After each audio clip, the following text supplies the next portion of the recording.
And probably the worst one was when I was about 12 and I had both lips stitched together. By the end of it, I think the swelling went down and I kind of was able to talk. I don't know how I did that, but I remember talking with my lips together, I suppose like a ventriloquist does. My name is Lynda Parker. I was born in St Bartholomew's Hospital in London. I now live in Bournemouth in Dorset, and I am a midwife in the NHS working at Ashurst New Forest Birth Centre. So now I've been working for a midwife for 15 years, and now I work in the New Forest, which is a fabulous location.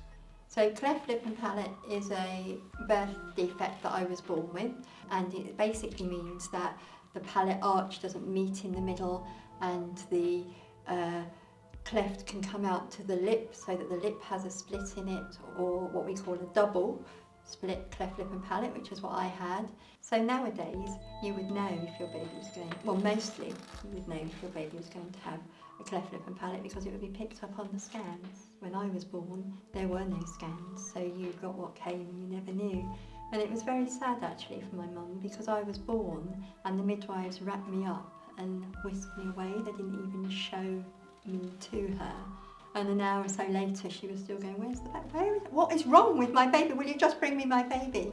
And that was when they said to her, oh, we're really sorry, we have to tell you. It's going to be fine, it's going to be fine, but it means that at the moment the baby has got this sort of hole in her face.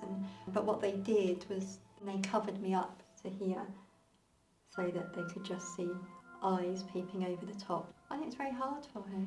You know, she said that she didn't want to pick me up, she didn't want to hold me really. And it took a while before she just suddenly thought, if I don't look after her, who will? Somebody has to look after her, and it has to be me. And at that point, she was okay. I think once I started nursery school, I remember thinking the children looked at me differently, even though they were very young. As we got bigger and older, it became very clear that I was being picked on. You know, I would get called names and all that kind of thing.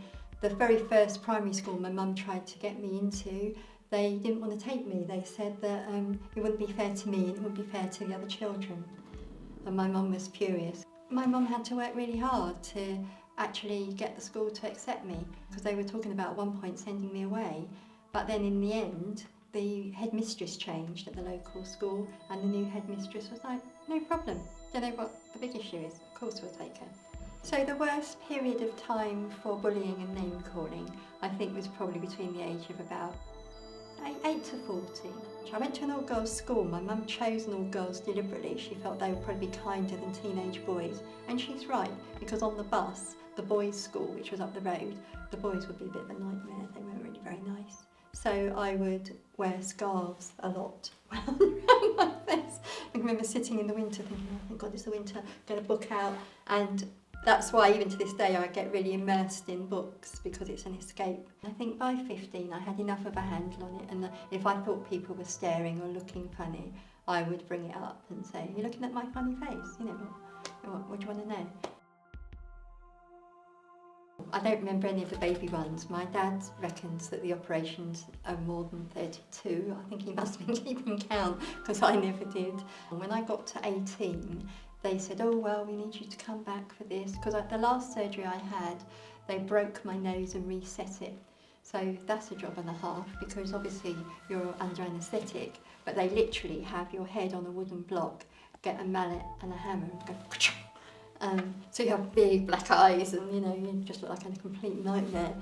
And you know what, it was so painful and so unpleasant, and I felt it had actually achieved so little. I just thought, I just want to live my life and then be wondering when the next surgery is, waiting for the next operation, going through it. I'd absolutely had enough of it. So I just said to them, I don't want to do any more. I could see it wasn't actually affecting my life. I was working, I was earning money. There was this woman once when I first started work in my first job. She was a filing clerk. She seemed to be unable not to just gawp, and she would literally, as I was there, she would be going all the time that I was talking to her, and it was just like, oh God's sake.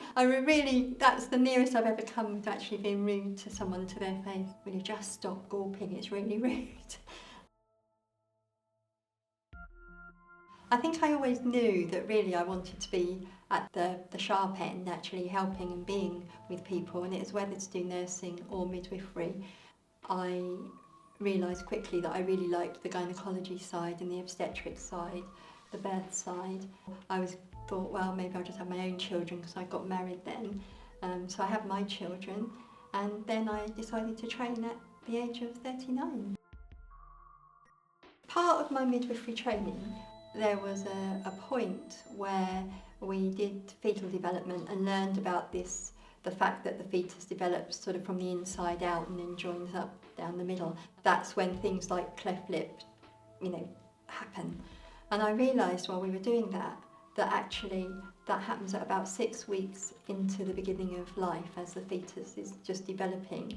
And I remember saying, so how big is the baby at that stage? And it turned out it was about the size of the top of my little finger. And I don't know why, but I just remember being massively relieved and thinking, so it wasn't my fault. It wasn't anything I did. Which was just bizarre, because I hadn't even thought that I knew, or that I thought it was my fault, if you know what I mean. But it was one of those light bulb moments where you think, it was just a twist of fate. It was nothing I did. It was nothing anybody did. It was nothing anybody said. Yeah. Oh my God. It was just the most strange thing. When I started getting boyfriends, and then when my husband proposed and I got married, and he's been a fab support, my husband, he was really good. And I had children. I think when I realised actually I have a really good life. Lots of people don't have nearly such a good life as I have. And I always knew that I was loved, and I think that was so valuable. It used to really bother me, but as a small child, I think. But it's a lot of why me? What did I do? And the answer is you didn't do anything, and why not you? Why not? Anything in life, the question isn't why me, it's why not? Could have been so much worse. Leukemia, cancer, dear God, of all the things it could be, it's just this thing on my face. Get over it. It's fine. I'm alright about it now.